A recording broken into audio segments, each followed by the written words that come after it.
Gallifrey gals, Gallifrey gals, Gallifrey gals. Welcome to our sci-fi world. I didn't even ask if you were ready. I just and I heard her voice, and I like. you're like, nope. Attention, class! I'm here. I'm sorry. Hello, everyone. Welcome to the Gallifrey Gals Get Warped. Warped. My name is Paula, I'm KATRINA. and this isn't whatever. It's warped. Warped. Duh. This is the show, of course, where we watch Star Trek: The Next Generation, one of my favorite shows of all time. A show that KATRINA is watching for the first time. And is also now one of my favorite shows. So. It's pretty damn good. Okay. But will KATRINA still think that after we watch today's episode? Only time will tell. Episode 21. Of season 5. This one, at least, I have some interesting trivia at the end to tell you about. Yeah. I don't want to put any thoughts or ideas in your mind, but I will be very curious to know what you think about this episode when we watch it, and also what I think about this episode after we watch it, because... Is it one of those ones where you're going to, like, see if you reassess it upon rewatch? I feel like I have a specific idea in my head of what I think about this one, but will I feel that way again watching it today? Especially because watching it with someone sometimes adjusts your feeling about something as well. I will say this is a fairly highly ranked episode overall. Like IO9 listed like the top 100 Star Trek episodes of all time or whatever, or TNG episodes. Yes, it is the top 100 Star Trek episodes of all time. This is number 47. Of all time. I'll tell you right now that was not my feeling about the episode. But again, watching it again, maybe I'll be like, oh, I get I get it. So we'll see. And obviously, y'all, before you get too mad at me even saying any of that, KATRINA got their own mind. They can make it up for themselves. So, I think I was just doing a really good eyebrow wave. You were. Like, it's true. it's good. Yeah. So you'll make up your own mind. And I shall. So let's do it. Yeah. So we're going to watch it. Okay. I just had to get all of that off my chest. Wait, what's it called? Oh, this is called The Perfect Mate. Okay. Let's do it. I can't say I love that title. Especially probably after I have poisoned you a little by being like, I don't know about this one, and it's called The Perfect Mate. Yeah. You're like, oh, now you have an idea. I should have been like, here's an episode. No. Let's find out what you think. It's called The Perfect Mate. I don't think I would have liked it either way. Yeah, who knows? But I'm not like a fan of the term like mate. Unless it's in a British context. Right, which just means like friend. Yeah. Or unless it's in a sailor context. True. You're my first mate, mate. My first mate. Okay, goodbye. We're watching Star Trek. We're watching Star Trek. Captain, we've just picked up a distress call from a Ferengi shuttle. Set a course to intercept. Captain, great. the timing of our ceremony with Ulrich is critical. It cannot be delayed. We'll be at the rendezvous on schedule. Don't worry. Excuse me. And don't worry, having Ferengi on board won't cause any problem. Won't cause a single issue. Within visual range, Captain. On screen. Did you blow up your ship on your own? That was too easy. Yeah. This is where they shall end. Great. Please tell me why a Ferengi is just easily able to wander around the Starship Enterprise. Explain that to me. Especially into this as security? Cargo bay that they're like, don't let anyone in here. There's like no security posted there. Yeah. And as security, they're lacking, I'd have to say. Like, excuse me. Yes, of course.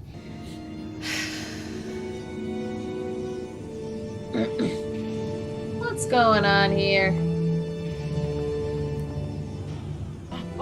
And now he's gonna fall. Yep.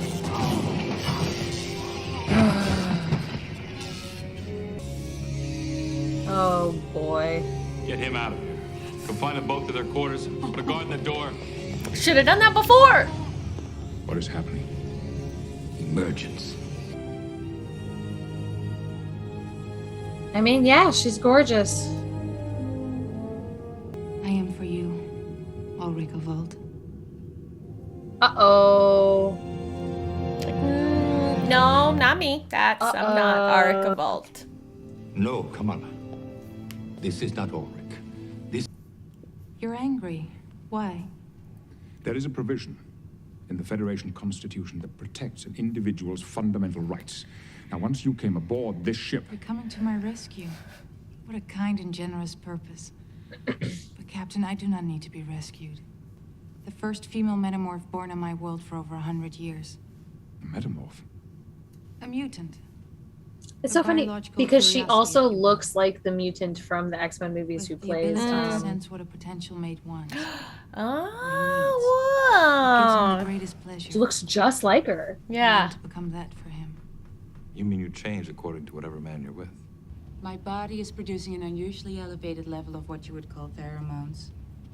The effect can be quite provocative. Perhaps you sense it.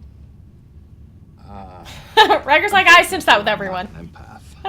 Oh, I think you're more empathic than you admit. At least when it comes to women. Yeah. Is she supposed to do that? We learn so quickly what stimulates a man. But the second time's even better than the first. It would be not good for his, yeah.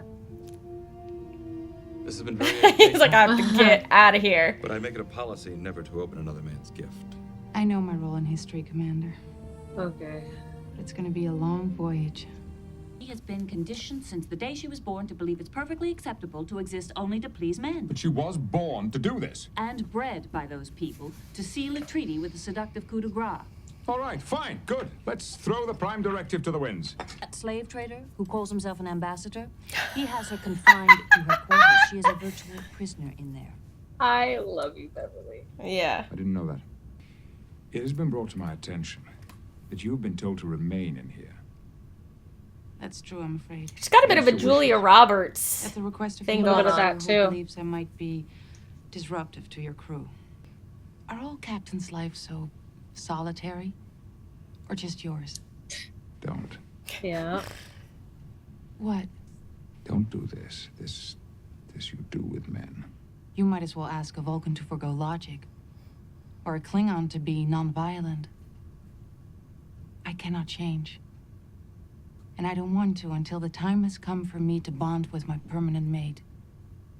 I thought that it would help if I learned more about you. I am independent, forceful, brilliant, and adventurous. Exactly as you would have me be, Captain. Easing your restrictions. Are you independent? Thank you, Captain. Yeah, good question. Excuse me, but I'm absolutely certain that we met once at Palora's colony. I've never been to Palora's colony. Neither have I.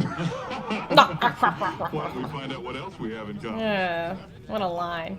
Extremely rude behavior. Is there a problem here? No, sir. Tell him, lady. Tell him, Thank lady. you, Lieutenant.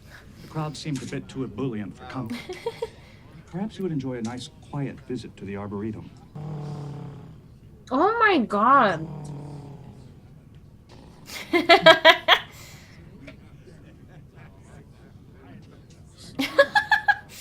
Perhaps the ambassador is right. I will volunteer to stay in my quarters on the one condition. You visit me. That you will visit me. Are you a metamorph cat? You knew what she was going to say. The wall you put between us. My empathic powers can only sense a man of deep passion and conviction. I'm simply curious to know what lies beneath. Nothing. Nothing lies. Nothing at all. It's completely empty in here. Do not want it. When a metamorph finds you interesting, do not take it lightly. Oh, I'm not taking it lightly. I'm just trying to be as dull as possible. We must have the metamorph. She is the answer to a Ferengi prayer. Yeah. We have a ship waiting to rendezvous with us in 3 hours. Go off me! God damn it, Ferengi. I can't represent your people's interest. You can represent the interests of peace. What is it about me you fear?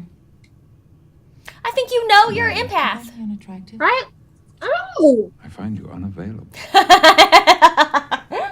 I'm being terribly selfish. Yes. I apologize. I was taken from her when I was 4 and sequestered in a royal village where I was prepared to fulfill my destiny. And I found myself thinking about all the curious questions you asked. You wanted to know who I am. I am for you, Ulrich of Vold. Because that's the truth. I'm honored to be chosen to serve my people as an emissary of peace. But I find it ironic on the eve of this ceremony, which I've spent my entire life preparing for, that I should meet a man like you. Interesting that Deanna isn't in this episode. It is, isn't it? Your first officer has described the details of the incident with the Ferengis. I am more concerned about the remaining provisions of the treaty. The proposed trade agreements are not acceptable. She's looking forward to meeting you. I'm sure she'll be satisfactory. Between you and me, Captain, I am far more interested in the trade agreements. So Great, I'm glad she's served her whole life preparing for this moment. Let me help you with pronunciations. Oh, I think I can muddle my way through. Please don't leave. Talk to me. Now that I know that you're listening to my voice, I find that I can't think of anything to say. Isn't that how it goes? Yeah, right. Am I one of the most unique you've ever met? Please say yes. I'd be like, no, actually. Please say yes. What a nice thing to say. Beverly, may I take off the uniform for a moment? Absolutely. Captain. I need to talk to a friend. The metamorph? And you're right about several things, Beverly. Her entire existence has been orchestrated for this moment, and she intends to go through with it. And I find myself hoping that the next man won't come in. I wish I knew how I could help. Perhaps I just needed a shoulder. Well, it's there for you, Jean-Luc. I'm gonna cry I only love their because I friendship. did shit them so. I know. I will never truly love him. Kamala. For a metamorph, there's no greater pleasure and no greater wish than to bond with that kind of mate at the end of the finish roll, as I've bonded with you. Who I am today, I will be forever. You can't go through with the ceremony. Having bonded with you, I've learned the meaning of duty. He'll never know. I only hope he likes Shakespeare. I am for you, Ulrich of Vold.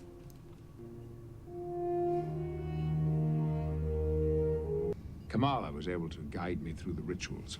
I was chosen for this mission for a very simple reason. I'm 200 years old, and yet I would be lying if I were to claim that even at my age they do not reach me at all. How could you resist her? Ambassador, have a safe trip home.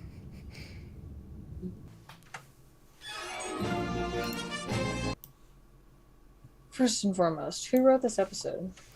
Oh, good question. This was written by someone who, I do know this, they were unhappy with changes made to the script and requested it be put under a pseudonym.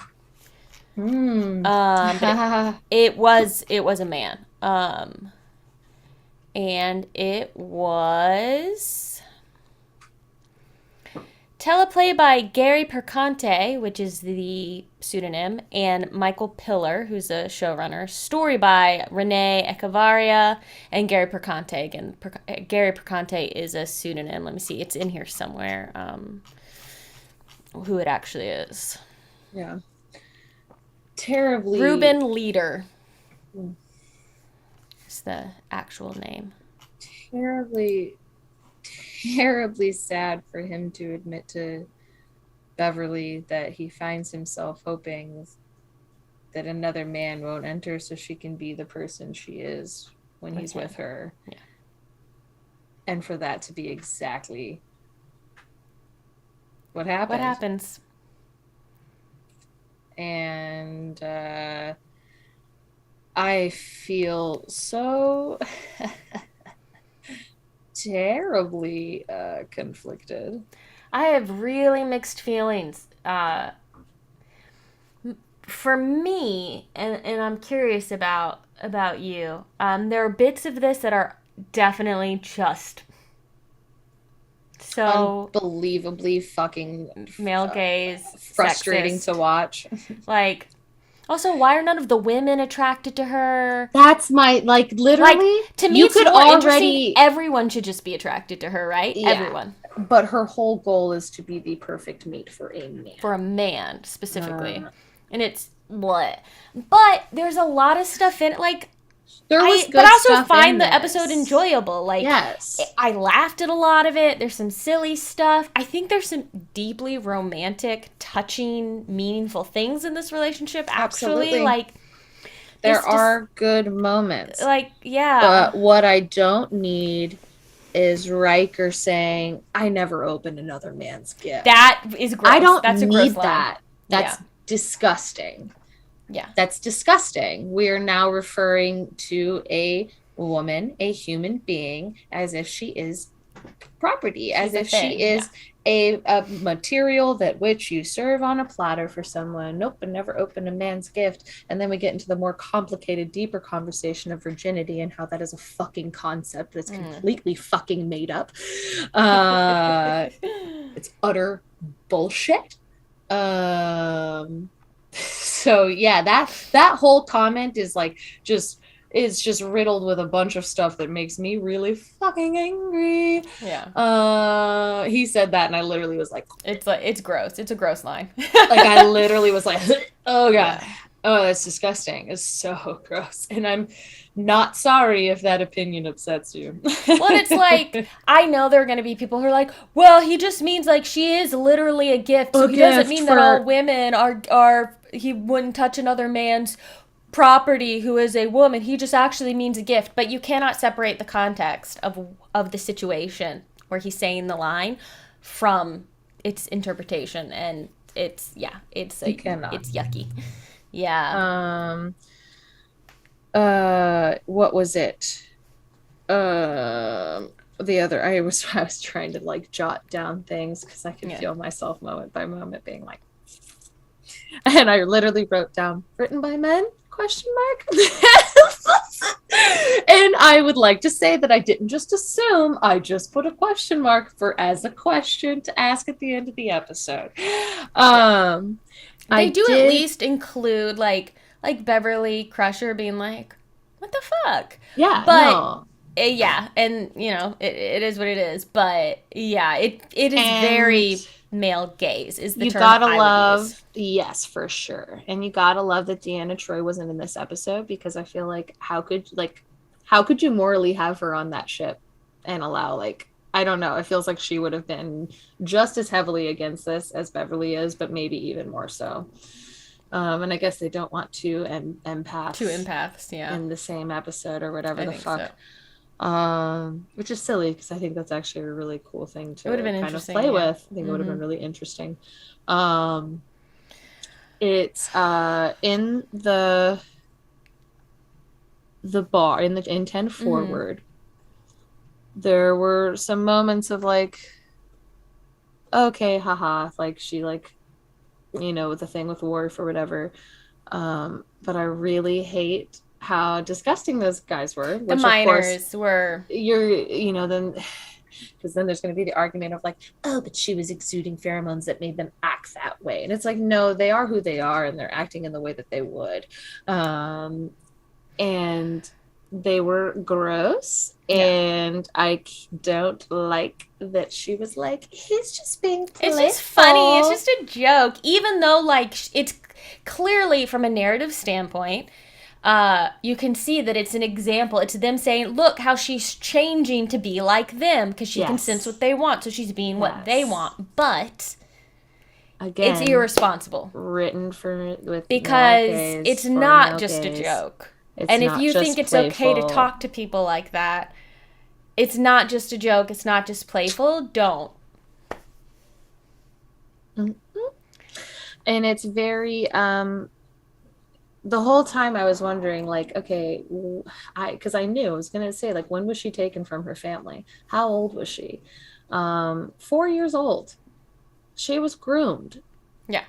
She was groomed. She cannot actually as make a child. this decision on her own. No. Because she doesn't know how to consent to this. She is a child. She does not understand what consent is. She's being taught and told that consent is saying yes to everything that's about to happen to her no matter what. That's being groomed. And she was groomed by adults. And that's, you can't, like, everyone being like, but it's what she wants. She can't know that. She doesn't know what she wants. She's never known anything else. She's never been alone, quite literally admitted it. What I think would have been a more interesting story, actually, rather than, oh, Picard fell in love with her and she fell in love with him and blah. I feel like it would have been more interesting for her to explore, like, who am I actually? I would have... Because what I am direction. means that I take on what I sense from other people, but what I really want is what to do spend I take time on by when myself. I'm myself? So who am I, and what is what I want, and really trying to end the struggle of not knowing if how you're feeling in a moment is what you actually want, or to just how you automatically feel because it's what the people around you want. And I think that would have been interesting to explore. Correct. Oh, and you might have said this, sorry, while you're thinking of that. Yeah. That actress is literally Jean Grey. It is her! That's the same actor, sorry. It's Famke Janssen? Yeah. Yes, that's Famke Janssen. Sorry, in the while we were watching, she looks so much like... It's unbelievable. I was like, it has to be her mother, if not. And I just wasn't fully, like, processing. But yeah, she is who plays Jean Grey. How old was she in that? Let's find out. God, she's aged so beautifully. That's so funny. I was like, it's like, it looks she's exactly 56. like her. She was born in 65. 60. That's when my mom was born. Oh. Because we were saying that there's like so many different ways they could have taken this episode, and I was going to say, you know what? Maybe there's a chance that the original writer had it written in different ways like that, and maybe they shifted some of those afterwards. Because I'd like to give him the benefit of the doubt a little bit. Well, originally they wanted the episode to end with Picard breaking up the marriage ceremony, but then it turns out it was just in his imagination. He didn't actually do it. And the showrunner, Rick Berman, that would have been was dumb. like, no, we don't want that. That would have been so dumb. I think they actually might have even shot it. Like, I think it might be like an alternate ending or a deleted scene on DVDs. There is a different... Let me see what it is. Stupid. I think there's one where she chooses... There was an idea pitched for the ending where she chooses to leave. But I might have made that up. I think there was another...